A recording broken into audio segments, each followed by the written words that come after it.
नमस्कार, बहुत बहुत स्वागत है आपका। आप टेलीविजन न्यूज देख रहे हैं, आपके साथ में हूं शबा।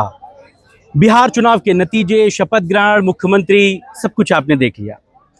लेकिन बिहार में एक ऐसी चीज हुई जिसने राजनीतिक जानकारों को, विश्लेषकों को, सबको ताज्जुब में डाला, और वो थी मुस्लिम मतदाताओं का रुझान। असदुद्दीन ओवैसी ने सीमांचल में 5 सीटें जीती, और सीट जीतने के बाद ओवैसी एक बार फिर बिहार में ही हैं। जिस समय मैं आपसे बात कर रहा हूं, वो वहां पर अपने मतदाताओं का शुक्रिया अदा करने गए। एक सवाल उठ खड़ा हुआ है, और वो सवाल ये है कि क्या जो बिहार में हुआ, महागठबंधन के खिलाफ हुआ, क्या कमोबेश कुछ वैसी स्थिति यूपी में भी बन सकती है, अखिलेश यादव और इंडिया ब्लॉक के लिए बन सकती है? इस पर बातचीत करने के लिए हमारे साथ सीनियर जर्नलिस्ट, राजनीतिक विश्लेषक अतहर हुसैन साहब हैं। सर, बहुत बहुत शुक्रिया हमें अपना समय देने के लिए। सवाल वही कि बिहार में जो मुस्लिम मतदाताओं का रुझान आपको दिखा, उसने यूपी के नेताओं में एक बड़ा डर पैदा कर दिया कि मुसलमानों का जो आकर्षण है वो ओवैसी के लिए बढ़ रहा है। कैसे आप इसको देखते हैं समाजवादी पार्टी के सिनेरियो में और यूपी के पॉलिटिकली सिनेरियो में? देखिए, आपने जो ये सवाल पूछा है कि यूपी के नेताओं में डर, मेरे ख्याल से बहुत स्पेसिफिक आप पूछना चाह रहे होंगे कि एक पर्टिकुलर पॉलिटिकल पार्टी और उसकी जो लीडरशिप है। बट मैं इसमें कई बार और भी इस पे मीडिया के लोगों से मुखातिब हुआ हूँ इस इशू पे, जब से इलेक्शन के रिजल्ट्स आए हैं। एक चीज मैं आपको बहुत पुरजोर बता दूं, बिहार, और मैं बार बार लेता हूँ आंध्र प्रदेश और महाराष्ट्र, ये 3 ऐसे स्टेट्स हैं जहाँ पे एनडीए जो है उनके पास एक लीडरशिप है, जिसमें आप चंद्रबाबू नायडू जी को जानते ही हैं। चंद्रबाबू नायडू जी का जो जिस तरह से मुस्लिम से रिलेटेड बेनिफिट स्कीम्स देने का एक रोल रहा है, उसी तरह से बिहार के जो नीतीश कुमार जी हैं, वो पिछले 20 साल से जो उनका ट्रैक रिकॉर्ड है गवर्नेंस का, और स्पेशली जो मुस्लिम से रिलेटेड जो इश्यूज रहे हैं, चाहे वहाँ पे जो उनके मदरसा से रिलेटेड इश्यूज होते हैं और तमाम ऐसे इश्यूज जो मुस्लिम सेंट्रिक इश्यूज होते हैं, तो उनकी जो एक गवर्नेंस की लाइन है, उससे कमोपेश वहाँ पे मुसलमानों को उनको आउस्ट करके एक वो जील नहीं होती। हाँ, वो उनके साथ इसलिए नहीं है कि भारतीय जनता पार्टी के वो अलायंस पार्टनर गठबंधन में होते हैं, तो एक लाइन खिंची हुई है कि भाजपा उसके अलायंस को वोट नहीं देना है, और उनके लिए उनको बाहर कर देना है, ये मुझे नहीं दिखता। मैंने तमाम इलेक्शंस का जो रुझान देखा, जो पोस्ट पोल डेटा आता है, और ऐसे ही महाराष्ट्र में जहाँ पे अजीत पवार जैसे मौजूदा एनडीए के साथ हैं, तो उनका भी एक स्टैंड जो है मुस्लिम इश्यूज पे और मुस्लिम पॉलिटिक्स पे एक अलग रहता है, जिस तरह से एनडीए को देखा जाता है, भारतीय जनता पार्टी को देखा जाता है। तो इसमें जो मुस्लिम वोट होता है इन स्टेट्स में, आप देखेंगे एमआईएम बहुत अच्छा करती है, ओवैसी पार्टी। अगर आप जो मैंने आपको 3 मुख्तलिफ रीजन्स बताए हैं, आंध्रा जिसका लगा तेलंगाना है, और जहाँ महाराष्ट्र है आपका, और आपका बिहार है। तो इसलिए क्योंकि यहाँ पे जो एनडीए की भी जो लीडरशिप है, उसके प्रति मुसलमान एकजुट होके बड़े उसमें कि हमारा वोट जैसे कहता है ना कटेगा या वो होगा, वो एक लाइन नहीं बनती। तो एक नॉर्मल पॉलिटिक्स होती है जिसमें मुस्लिम जो लोकल एमएलए के लीडर्स होते हैं, या उनके जो इश्यूज वो रेस करते हैं, या वो पॉलिटिकल पार्टी जो एड्रेस करते हैं, हो सकता है कि उस पर उनको वोट मिल जाता हो। बट उत्तर प्रदेश, मैं फिर से कहूंगा, एक बिल्कुल डिफरेंट क्या किन बुनियाद को आप उत्तर प्रदेश के मुसलमानों को बिहार के मुसलमानों से अलग पाते हैं? क्यों उत्तर प्रदेश में वो ऐसी फेवरेट चॉइस नहीं हो सकते? उत्तर प्रदेश में पिछले दिनों से जो की सरकार है भारतीय जनता पार्टी की, उसकी जो मौजूदा लीडरशिप है, उसकी तरफ से कोई भी एक ऐसा मैसेज नहीं जाता कि उनका कोई आकर्षण बने मुस्लिम वोटर्स पे, जो मुझे जहाँ तक दिखता है। वो तो स्ट्रेट फॉरवर्ड कहते हैं, उनको मुसलमानों का वोट नहीं चाहिए, वो मुसलमानों को टिकट नहीं देते, तो मुसलमानों को लीडरशिप नहीं देते। मुस्लिम आइडेंटिटी के साथ वो अपने आप को डिस्कनेक्टेड रखते हैं। तो ऐसे में, और जो इश्यूज ग्राउंड पे होते हैं, तो एक बहुत पुरानी लेगेसी है, ये मुलायम सिंह यादव जी की धरती है। उनके बेटे अखिलेश यादव जो सरकार में रहे हैं, उन्होंने 5 साल का जो गवर्नेंस मॉडल दिया है, और जिस तरह से उनका संगठन है तमाम पूरे सूबे में, वो ये चीज डिलीवर करता है कि मुस्लिम वोट्स उनकी फर्स्ट चॉइस हो, बढ़ चढ़ के हों।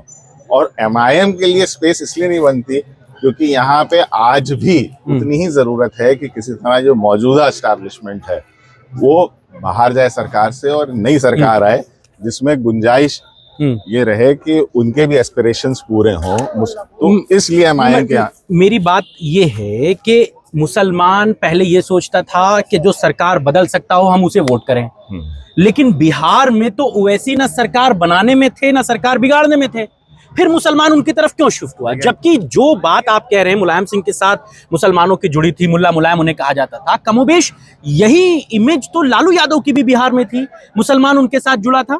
नहीं, मैं फिर कहूंगा कि बिहार में जो नीतीश कुमार एक चेहरा है, जो लीडरशिप का चेहरा जिसमें ये एनडीए नेतृत्व में गया, वो उत्तर प्रदेश में जो बीजेपी सरकार है या एनडीए कह लीजिए जिस तरह, क्योंकि यहाँ भी दो अलायंस पार्टनर्स हैं, वो नेतृत्व उसका प्रोजेक्शन नीतीश की टक्कर का नहीं है जो मुसलमानों को आकर्षित करे, बल्कि उल्टा वो ये तय करता है मौजूदा नेतृत्व कि मुसलमान एकजुट होकर समाजवादी पार्टी को और अखिलेश यादव के नेतृत्व वाली जो मौजूदा एक पॉलिटिकल अलाइनमेंट यूपी में बनेगा उनको वो समर्थन करे।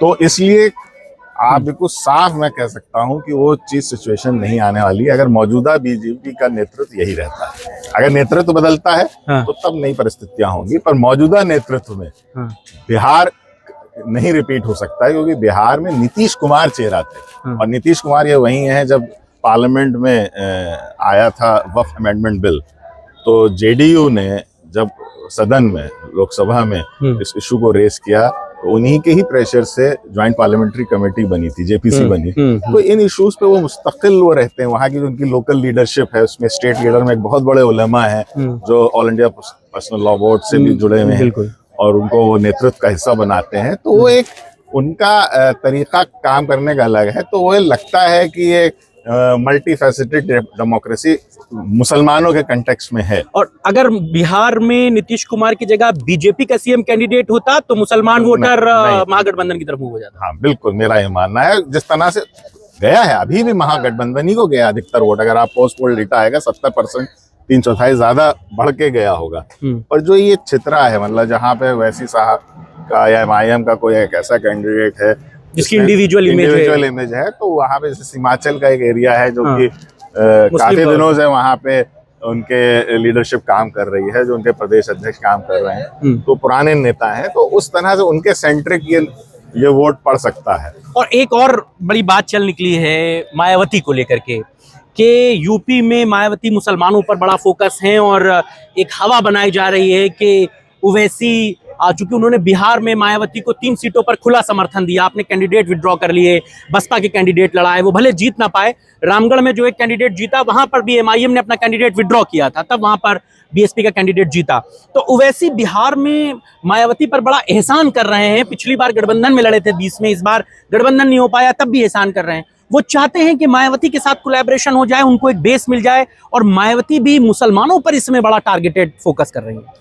अब देखिए, मायावती जी को देखना चाहिए, बीएसपी पार्टी है उसकी एक इंडिविजुअल, उन्होंने भी अपने साउथ में यूनिट्स हैं, तो ये उनको खुद देखना चाहिए। जहाँ तेलंगाना, जहाँ से वैसी साहब आते हैं हैदराबाद से, तो वहाँ पे जहाँ तेलंगाना में हैदराबाद में जहाँ उनको ओवरवेलमिंग सपोर्ट मिलता है, तो क्या उनको उसी तरह का रेसिप्रोकल सपोर्ट मिला या उनके वोट्स ट्रांसफर होते हैं? क्योंकि वो तेलंगाना में भी उन्होंने बड़ी मजबूती से चुनाव लड़ा था इस बार। मुझे आपको मालूम होगा कि उनके भतीजे वहां पे इंचार्ज भी बनाए गए थे उसमें। तो ये उनकी पार्टी को देखना। हाँ, अगर उसके कुछ और रीजंस हैं कि वो फोकस उन्हें इन्हीं एरियाज में काम करना है, जिसका पश्चिम में बड़ा फोकस चल रहा है उनका, तो अगर वो जहां से वैसी साहब से सपोर्ट नहीं ले सकते या वैसी साहब पे कोई ऐसा दबाव नहीं है कि उनको टिट फॉर टैट अलायंस करना है, मतलब उनको यहाँ तो उनका वोट ले लेना है और अपना वोट जो उनका जहां पे उनकी बेस है वहां नहीं ट्रांसफर करना है, तो ये मायावती जी की बीएसपी की पार्टी की लीडरशिप तय करेगी ना कि वो कैसे अंडरस्टैंडिंग चाहते हैं। समाजवादी पार्टी के एक एक्स एमपी हैं एसटी हसन साहब, वो पत्रकारों से बात कर रहे हैं और वो कह रहे हैं कि मैं राष्ट्रीय अध्यक्ष अखिलेश यादव जी से बात करूंगा और कहूंगा कि ओवैसी को इंडिया गठबंधन में लेना चाहिए, क्योंकि बिहार में हमने देखा गठबंधन में ना लेने का ये नतीजा था कि मुसलमान वोट भटका छिटका और महागठबंधन हारी।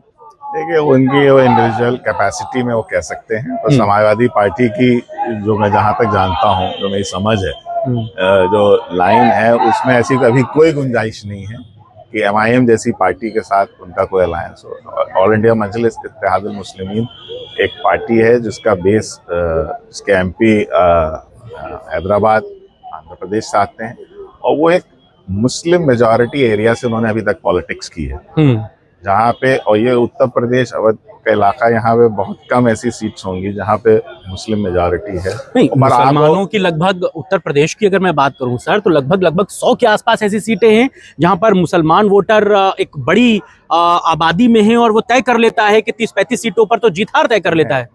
मैं इसमें आप फिर से डेटा पे काम करिएगा कि मैं मुस्लिम मेजॉरिटी सीट्स की बात कर रहा हूँ जी, मतलब जहाँ पे मेजॉरिटी होती जब 50% प्लस एक वोट होता है, वो मेजॉरिटी का मायने होता है। तो मुझे नहीं लगता है कि ऐसी बहुत सी असेंबली सीट्स बहुत कम है, उसमें तो लिमिटेड है। अगर ऐसे ही पोलराइज इलेक्शन होगा जहाँ पे ये प्रोजेक्ट किया जाएगा, तो उत्तर प्रदेश का चुनाव जो है वो पोलराइजेशन की तरफ जाएगा, जो कि कभी भी जो PDA का नारा जो दे रहे हैं अखिलेश यादव जी, उसके साथ बैठता नहीं है। वो तो सब समाज को लेकर चलना चाह रहे हैं। तो MIM की लाइन, क्योंकि उनका नाम ही उस पार्टी का है ऑल इंडिया मजलिस इत्तेहादुल मुस्लिमीन, वो सिर्फ मुसलमानों के इत्तेहाद की बात करते हैं। अगर वो अपने नाम में तरमीम कर लें और उसमें मजलिस इत्तेहादुल पूरे आलम हिंदुस्तान को कर लें, तो हो सकता है तब गुंजाइश बने। तो अभी अगर वो पूरे, यहाँ तो डेमोक्रेसी में सारे आलम की बात है, सब लोगों की बात है, सबको मिलजुल के, जैसे अखिलेश यादव जी और जो तमाम ऐसी सेकुलर पार्टीज हैं, वो तो सबको लेके, PDA की जब बात हो रही है तो सबको लेके चलने वाली बात। और वो मुंह से कह देना है कि हमें और समाज का वोट मिलता है, पर आपकी पार्टी का तो नाम ही पहले बेस भी वही है, बेस भी, मैसेज भी वही है, और आपकी लाइन भी वही है। उत्तर प्रदेश में ये लाइन इसलिए नहीं चली है कि हाँ, ये एक शहर में जहाँ पे मुस्लिम मेजॉरिटी है, जहाँ की लोकसभा मुस्लिम है, तो वहाँ पे आप एक लोकसभा और 5-6 असेंबलीज जीत सकते हैं। अब आप हिमाचल किशनगंज जैसे है, तो मुस्लिम मेजॉरिटी एरिया है, तो वहाँ पे आपने हो सकता है कि मुस्तकिल काम करके, और लोकल लीडरशिप उनकी, मैं कहूँगा कि हो सकता है ईमानदार होगी, मुझे ज्यादा वहाँ का इल्म नहीं है, बट वो देखने में लगता है। अख्तरुल इमान साहब पुराने नेता हैं, उन्होंने संगठन बनाया है, काम किया है, तो वो उनकी अपनी एक इंडिविजुअल छवि है। और रहा सवाल पैन इंडिया, अगर ऑल इंडिया मजलिस इत्तेहादुल मुस्लिमीन की बात करें, तो उत्तर प्रदेश में कोई गुंजाइश नहीं होती। आपने पुराने चुनाव देखे हैं सर, 24 में ओवैसी ने यूपी में चुनाव नहीं लड़ा, तो उसका फायदा अखिलेश और राहुल गांधी को मिला। 22 में उन्होंने चुनाव लड़ा, बहुत सारी सीटों पर वो जीत भले ना पाए हों, लेकिन समाजवादी पार्टी के कैंडिडेट हारे।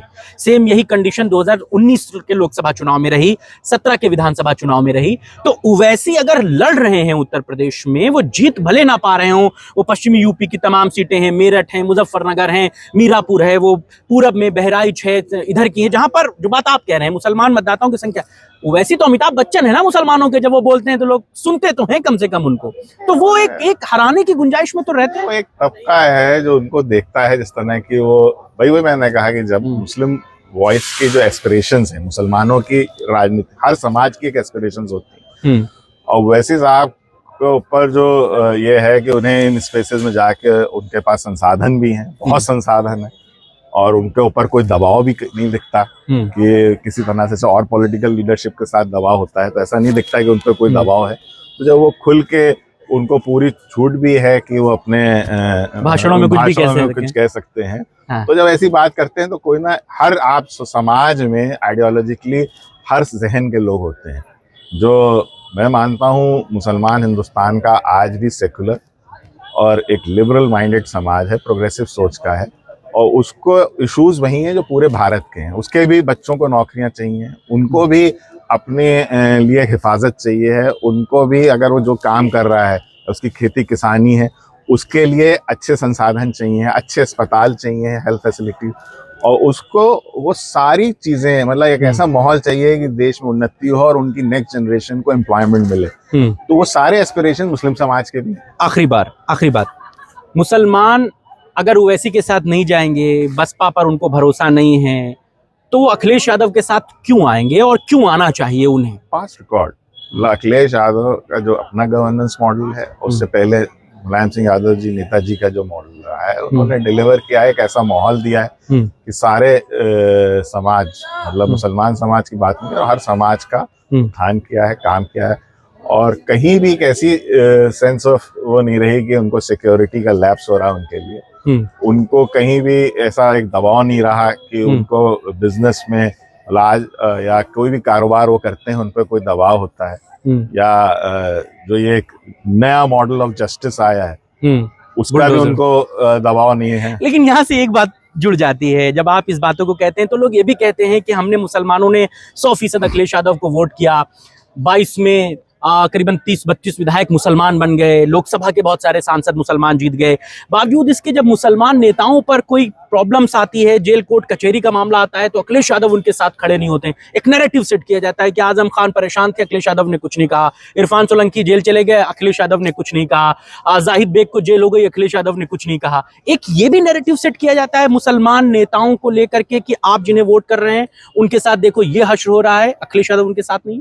आपने खुद ही कह दिया एक नैरेटिव सेट किया जाता है, तो मैं उसी बात को दोहरा रहा हूँ। जब नैरेटिव ही सेट होता है तो आप जान सकते हैं कहाँ से सेट होता है। मतलब वो अगर ग्राउंड पे देखें, उन्होंने एन नंबर ऑफ टाइम, मैंने अखिलेश यादव जी की और आजम खान साहब की भी इंटरव्यूज को सुना, तो उन्होंने कहा किस तरह से उन्होंने पूरे लीगल इश्यूज पे जो उनको हेल्प चाहिए थी बेस्ट पॉसिबल वो एड्रेस करी।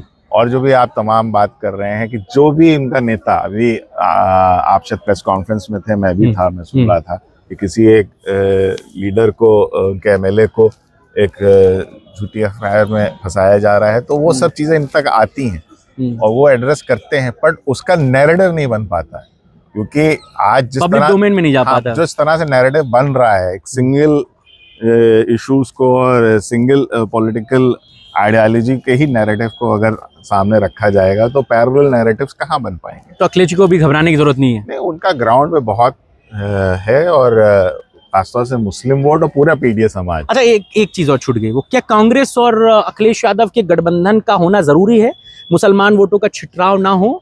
क्योंकि 24 में था तो मुसलमानों को पता था कि हमें एक ही जगह वोट करना है, गठबंधन के आदमी को करना है, तो वो आपको लगता है कि 27 के चुनाव में कंपलसरी रहेगा, खासकर मुसलमान वोटों के फोकस पे? भाई हम लोग क्यों स्पेकुलेटिव हों? जो पास रिकॉर्ड कह रहा है कि एक सक्सेसफुल गठबंधन था उत्तर प्रदेश में, उन्होंने 43 लोकसभा, मैं समझता हूँ अगर उसको असेंबली सेगमेंट्स में हम वो करें तो 221 सीट्स के लीड थी।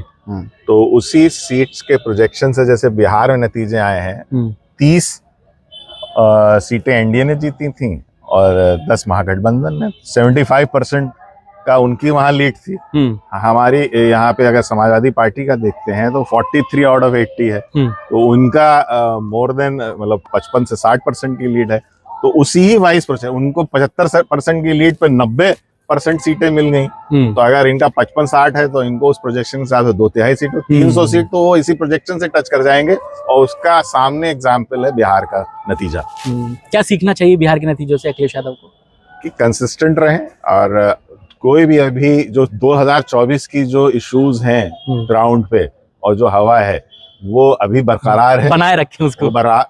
है वो बिहार ने बता दिया, जो बिहार का माहौल था उसी से वो रिफ्लेक्ट हुआ वहां असेंबली नतीजा। जो उत्तर प्रदेश का 24 का माहौल है वही रिफ्लेक्ट करेगा, तो उसको मेंटेन करेगा। चलिए, बहुत शुक्रिया। अतहर हुसैन साहब हमारे साथ थे। यूपी की पॉलिटिक्स को बहुत करीब से वो देखते हैं, जानते हैं और वो सीधे तौर पर इन बातों को बताते हैं, समझाते हैं कि कैसे जो उत्तर प्रदेश के चुनाव नतीजे हैं वो बिहार की तरह नहीं होते।